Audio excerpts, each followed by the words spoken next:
When logic fails, the spirit prevails.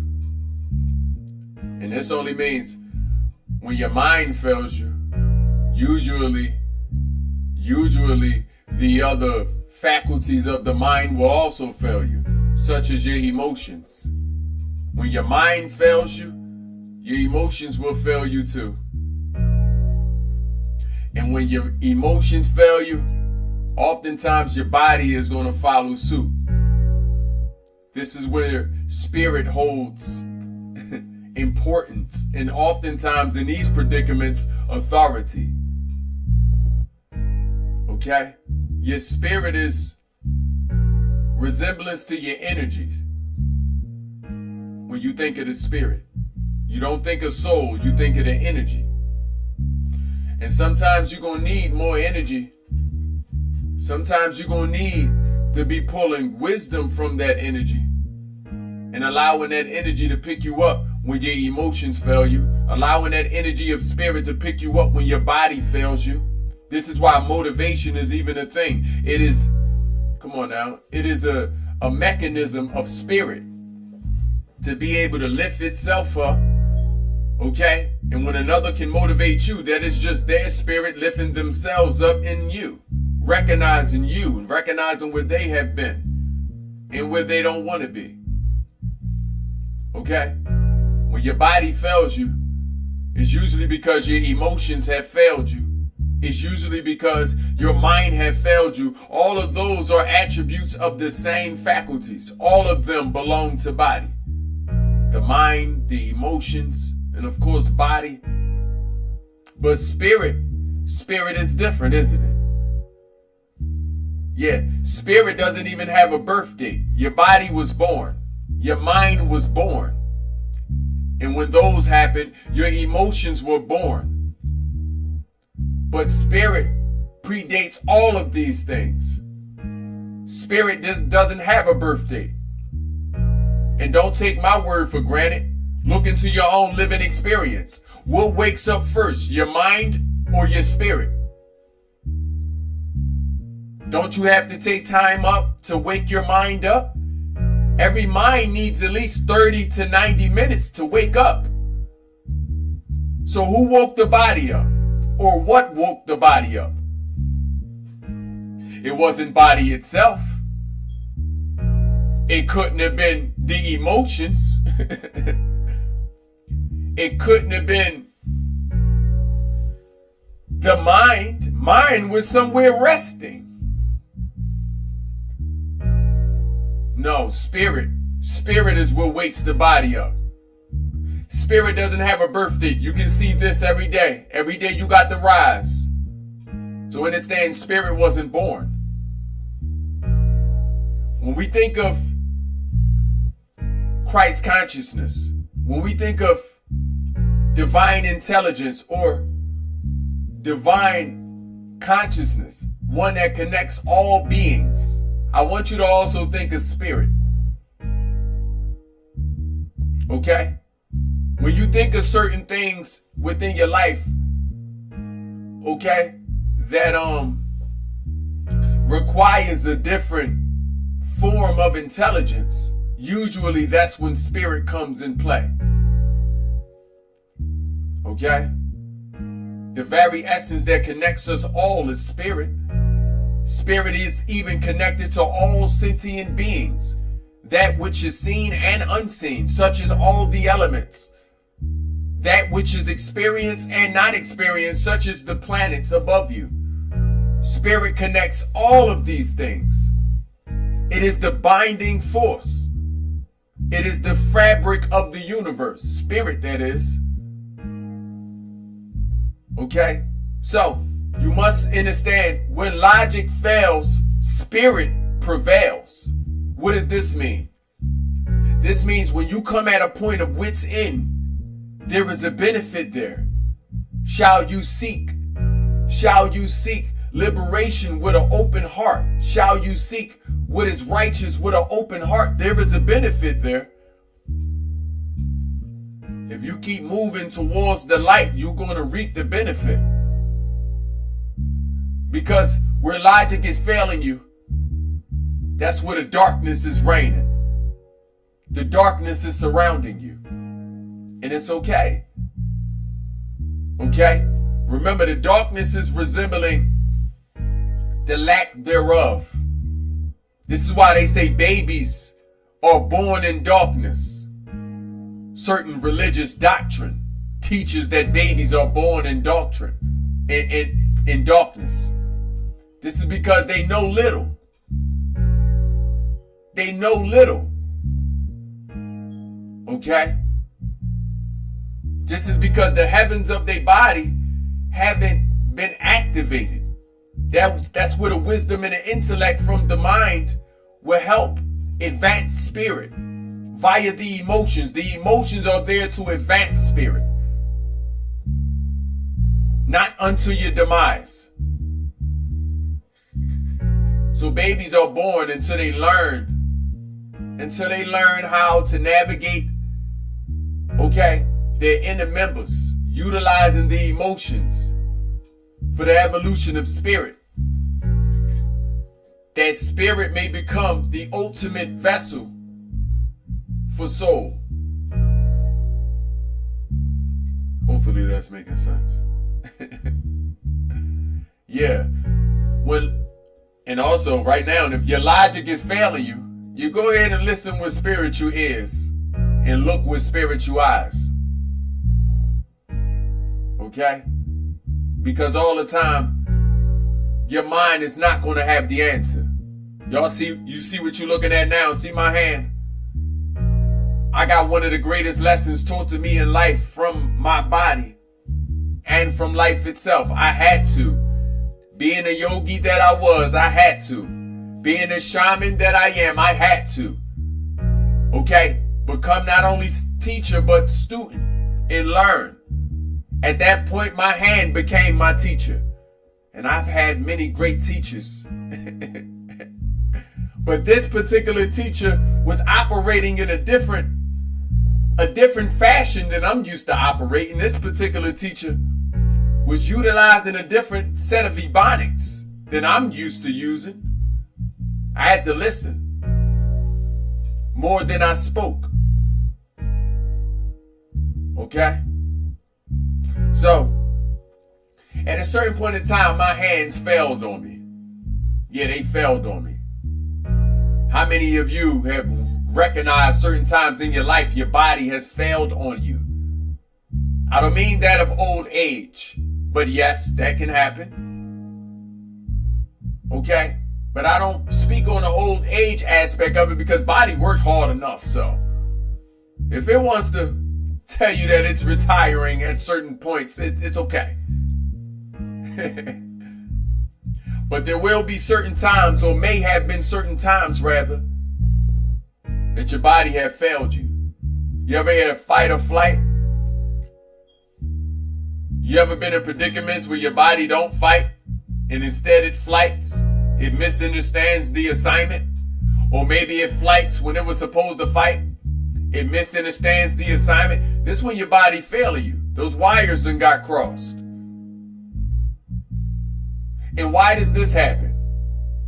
Because you've been drowning out the wisdom, okay, being sent to you from body. You've been drowning out the wisdom. You've been drowning out the information your body has been sending you. And oftentimes our body is sending us information. Why? Because the body is the receptor, the first receptor. This is how we are navigating our environment. This is how we are evolving unto that which is needed within our cities, our families, our households. We are evolving. We are creatures of adaptation. So the first receptor of this information given to us from our environment, people, places, things, circumstances, is our body. This is why the senses is important. This is why the senses is important. And also, this is why it's imperative to be sensitive. This is also why they have desensitized humans. See where I'm going here?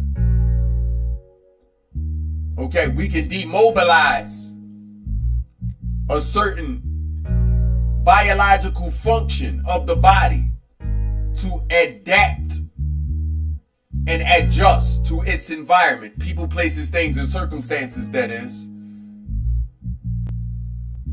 But when we aren't listening to this information, we've been desensitized. When we aren't listening to our body, we've been desensitized. And we're not listening.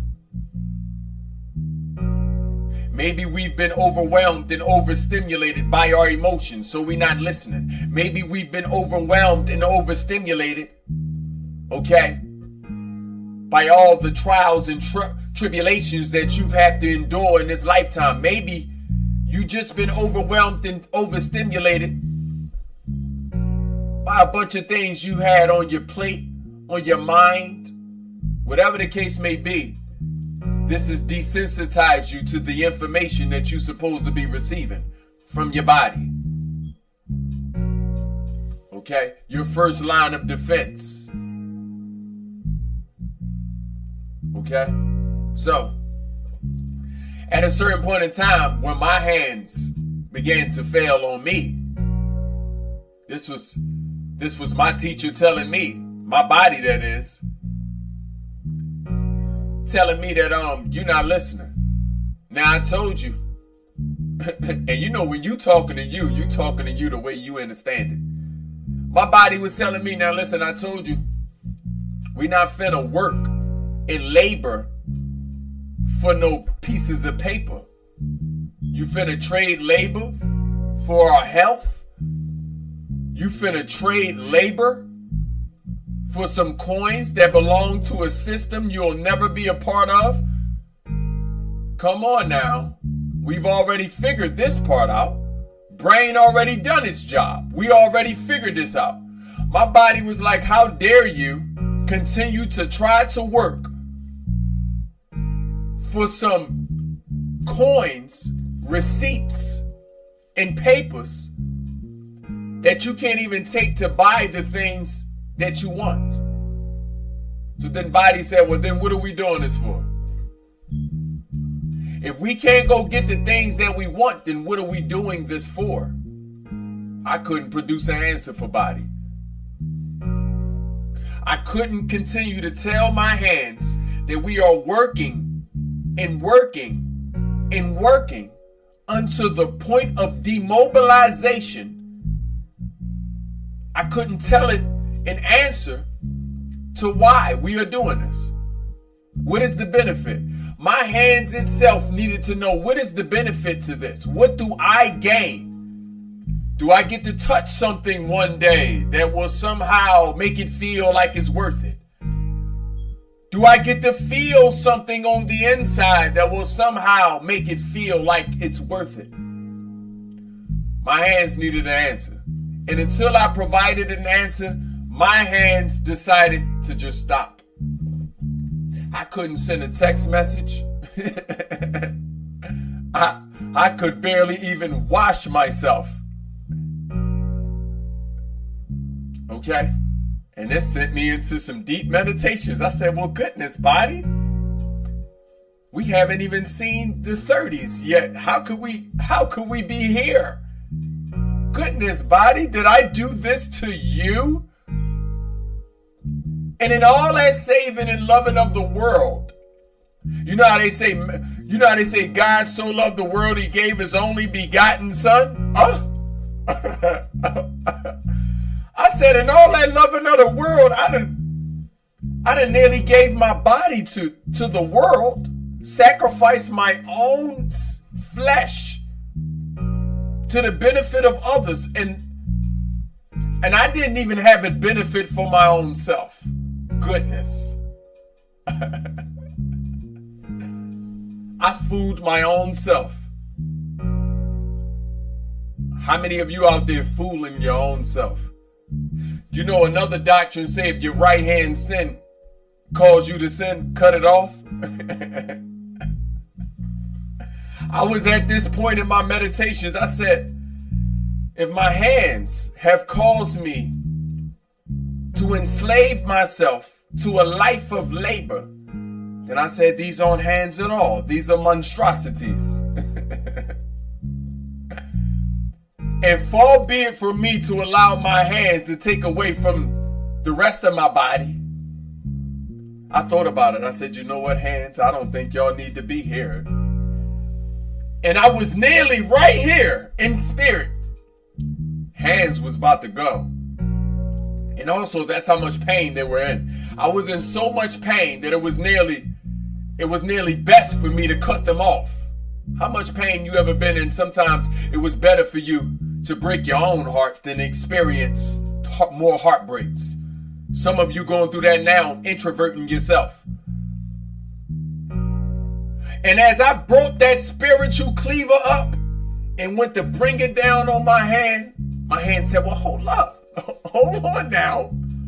Hold on. You could at least listened. You could at the least just listen. Okay? And understand that I have a purpose too. Every part of you have a purpose. I have a purpose. And I went in it. And mind you, y'all, this meditation was about 10 months. And for about a good 90 days, I'm meditating in and out, barely eating. I'm in a meditative state. It's almost like a gaze. And I know how to maintain it. I barely open my eyes and barely function. In this meditation, my body sent me through all of my life and all of the memories I had with my hands. As my body revealed to me the purpose of even my hands. My body said, now look at all we've done to feed you, to feed other people. Look what we've done. Have you ever sat there and considered that these hands were there to bring something to your heart? Look how easy it brings things to your heart. I said, have you ever sat there and considered that you've used your hands to take from your heart and give to the world? Is that what we made to do? My hand said, oh. And I sat there and considered my loves, my first, second, and third loves. I have loves. Okay? And I considered my loves, and I won't go into my loves, but I'll just call them my loves. I considered my loves. And I said, is this really my love if I'm just going to give you away? Only begotten love? Am I just going to sacrifice you unto the world? Then how much could I love you? And what type of love is that? Do I love the world more than I love you? I had to ask myself this in meditation. Do I love the world more than I love myself or my body? And at a certain point in time, I was confused in this answer. I said, I think I have loved the world more than I have loved me. Yeah. At that point, I became my own devil. When I came to that epiphany within my body, all the pain that I've ever felt in my body came to the surface. It was almost like an exorcist. It was almost like being electrocuted with pain itself in every morsel of fibers in my entire body. Even my eyelashes hurted. Every aspect of me. I knew then that that was my body identifying with the truth. And this is where your pain is coming from. You've loved the world more than you loved you. And in doing so, you built up a dislike for yourself. You carved out every beautiful thing about yourself so you can be some figure for these people on the outside of you. And I know you've been on a journey. You may have thought that this was a good thing to do so. But if you're not your own trophy, then what are you? What are you? If you're not your own trophy, If you don't first reap the rewards of your own life, then what have you lived? How have you lived? And where have you been during this life? Have you just been sitting back, playing third person, watch others enjoy your body, your life, your skills, attributes, abilities, and talents? Or have you experienced it and enjoyed it with them? I want y'all to understand, this took me about 10 months to come to this conclusion. And afterwards, I had to say, I said, wow, I spent far too much time not loving myself, convinced that I've loved myself. Some of you are out there going through the same thing, thinking that you're loving yourself. But is this really love? I brought this up so you can understand when logic fails you. Sometimes you can be so wise that you miss the point. You miss the mark. Hermosha is why they say in Hebrew. You can miss the mark. Okay? You can miss the point. And what my body was trying to tell me, I'm here to make me happy. These hands was here to bring things unto my heart, unto my mind, unto my mouth, unto the betterment of my body. These hands was here to do so. Open up doors of opportunity. Okay? These hands was here to do so. Make my life the life that I wish to live. Okay? Not to be to my own detriment. So I learned the lesson there. I said, hold up now, my hands are hurting unto the point of demobilization. Okay? Let me bring this love inward. I was putting too much love outwards.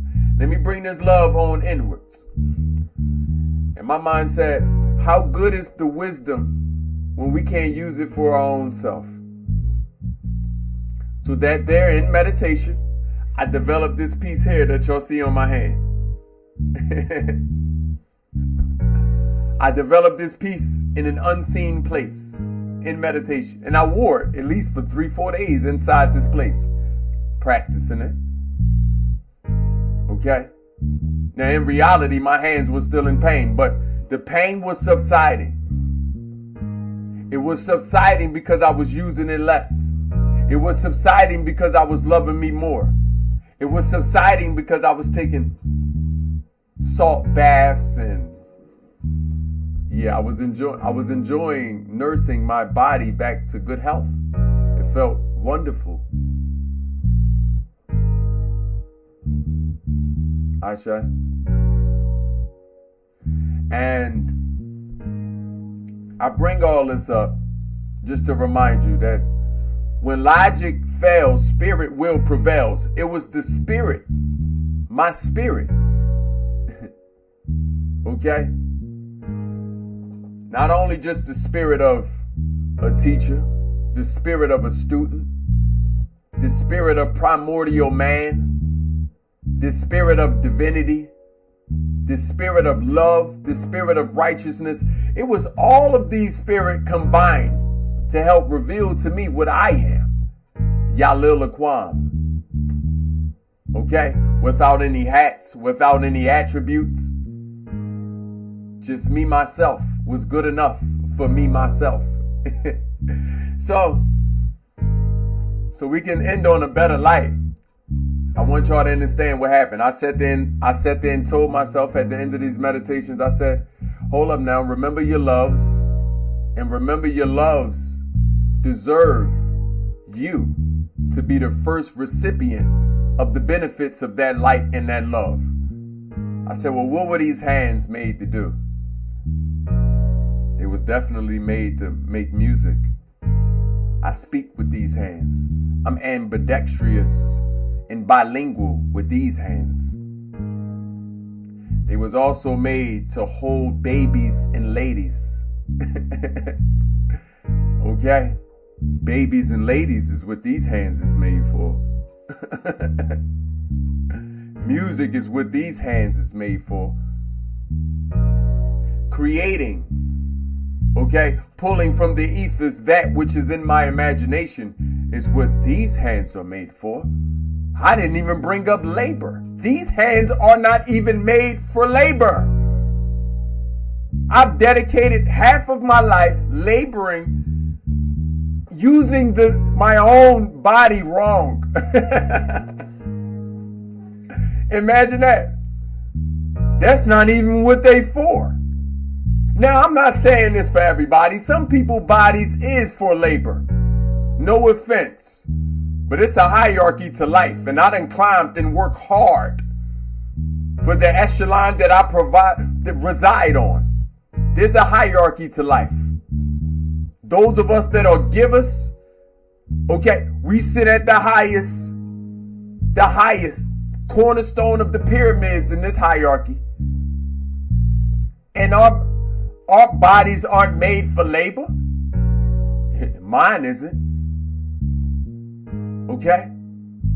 And if you're a leader, creative, entrepreneur, responsible individual, divine man or woman, this could possibly be the case for you too. That's why some of y'all don't do good with these jobs. If you find yourself not being able to be a good 9-to-5er,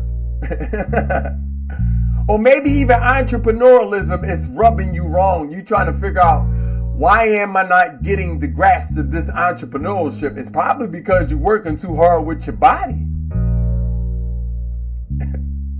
My body don't do the money making. I creed that to myself over several years ago. Don't you know I've made more than I've ever made? And will continue to. Forever. I want y'all to understand, I've been an earner for a very long time. I got 2 decades of earning. But that first and a half of that decade, first and some change, not a half, I earned with my body. And I told you, my body went to the point of demobilization. I could not use my hands to even wipe myself. Oh, I cured myself. I want y'all to know these hands. These hands are, they back like they ain't never left. I got the hands of a baby. They nice and stern and soft. I still got the calluses, but they ain't gonna be there for too long. Yeah, I don't know what they call them, manicures. I get manicures. Yeah. You see, my body wasn't made for labor. Listen, I remember trying to, because some of us can be trying to do this too. Let me go ahead and speak on this for a second. Some of us could be trying to numb the pain by doing things that make us feel better about the pain. How many of us are there? Some of us can be trying to numb the pain by doing things that make us feel better about the pain. Remember poisoning yourself? Doing all the different things that poison yourself, numbing the pain so you can feel better about the pain. I was doing the same thing with my body. I didn't even know. So I can understand that you may not know all the time. I was getting massages habitually. I had different hands for different reasons. I said, look, the softest hands at the top of the day and at the bottom of the day. We're going to have the firmest hands in the middle of the day. I was paying. I considered that a worthy price to pay. We're talking about hundreds of dollars a day I spent for years, rubbing on my body. It's even to the point I had my own sons. I said, come on, sons. Come on and love your father. Come Especially my youngest, the softest baby hands in the world. Firm too. And no, the pain never went away. It just numbed it for a few moments. That's all. At the end of the night, I still had to sleep with my hands on the back of my thighs, like this, stiff. in pain, can't roll this way, can't roll that way, in pain. Already plotting the next massage out for the next day. I got people calling me, yes, Baba Yah, I'll be there. You say you rise around 3:30. I can be there at 4. How's a 4 to 4:20? Does that work? Can I pay you to stay to 4:40? Can this work, please? I'm going to need you. This was me. And if you'd have came around me, you'd have thought, I don't know what you would have thought, but you'd have thought something. You'd have thought I liked what was happening to me. Bunch of arms, most scenes you seen me in during this time, my hands was always spread it out. Anybody from Philadelphia that knows me knows this. If you seen it in the public, it wasn't something I hid, because people knew he was gonna be he a spender, so he gonna pay. And I always was looking for some softer hands. So at any time in my life, or at that point in my life, you could have walked up on me, I'm like this. You gonna find some hands up on them shoulders. That's where most of the pain was at. But some people was good. And you know, some people, businesses is to massage people. Those people, those people are top tier. Top tier. You see the difference. People that are paid massage artists, that's why I call them massage artists. You ain't a masseuse, you a massage artist. Oh my goodness. Brought tears to me. Few days, I'm vulnerable, tears. Yup. Yeah, y'all. So Philly done and I want to go ahead and take some time out to appreciate my city, Philadelphia, and the divine feminine in Philadelphia. When I say y'all took care of this body, y'all rubbed me into the point I had to come to conclusion, this can't be right. Y'all rubbed it right out me. Y'all said, oh, this can't be right. This cannot be right. And I like that y'all taught me the divine feminine nature and how sensitive y'all can be. Y'all found the pain. This is how I knew I found a good masseuse or massage artist. I've never told them where the pain was at. If you can find it, right, then you the one. You hired the next few days, and weeks, and months. Okay? So I just brought that up so y'all can hear from the horse's mouth. I don't want y'all to think that I've come to this place without having to learn and go through the trials and tribulations and calamities and adversities in life. I've been through a lot of things. I want y'all to know that everything y'all see and everything y'all feeling from me is on purpose. It is intentional. Y'all see me streaming, right? Y'all see he gonna do it sitting down? Okay. I want y'all to know I do everything from sitting down. I got more of these chairs than most people. I got about 3-4 of them. Every room I go in, I sit. He a yogi. He gonna sit. Every room I go in. I've made more money sitting down than I've ever done standing up. I promised myself I would do that. It wasn't like it just happened overnight. I told myself, hold up now. Wisdom got to work for me. How dare I allow wisdom to take my body in bondage? You will not take my body away from me. How many of you are so logical that you're thinking up your own problems? You see, because I come from a hustle and bustle type of place. I'm from the northeast of America. That's where those underground railroads led those people at. They learned how to hustle. They learned how to work. And sometimes they forget how to sleep. They forget how to love. They forget how to rest. This is why my energy was erected in this place. We are all answers to somebody's prayer. You was either going to be the bacteria or the antibody. I decided to be the antibody. I decided to cultivate my business unto saving others from themselves. Saving you from yourself by removing the influence of outside entities, by focusing your attention on the inside. This was me awakening you. Okay? That you may come to a point of awareness that it was you that caused a lot of this pain within yourself. It was nobody who we going to give all power to on the outside. No, it was us. Just like I caused the pain in my hands, you causing the pain in your life. Ashe. Nevertheless, I want to thank y'all for listening to this story. It's always my pleasure to give you the best sides of me. It's always my pleasure to be vulnerable and to show you how to be vulnerable and to show you that you are enough and to be your reflection. Because if I can do it, you can do it. And if we can do it, we can do it. Together is how we gonna heal. Together. I want us to understand that. It's gonna be together. It's not gonna be by yourself. I didn't do it by myself. I know at certain points in time in life, you may think you by yourself, but you're not by yourself. Life is too omnipotent to leave you by yourself. It cannot. Life cannot. It is unable to. Okay, so you're not by yourself. I know you may feel like you're going through it, and it's okay. You're going to get through it. You just become aware of you in every equation. Wherever you go, you are. You remember that. Wherever I go, I am.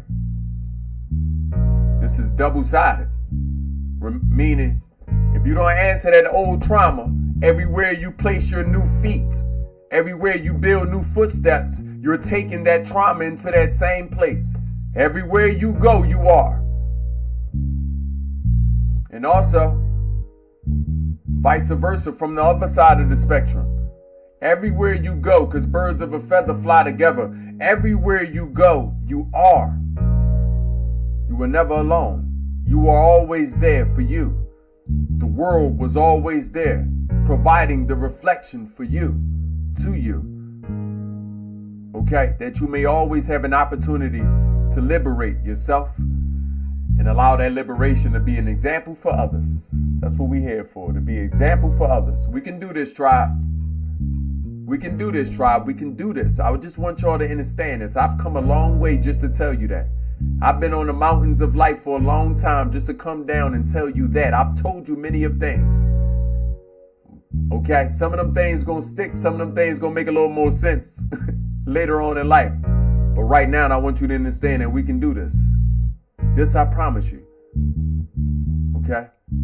Nevertheless, rich minds is how we gonna get there, to create those rich spirits that's finna create those rich bodies, that finna create those rich lives that we've been asking for. The ones our imaginations keep showing us that is indeed possible in this lifetime. And for that matter, our slogan here is let's get rich.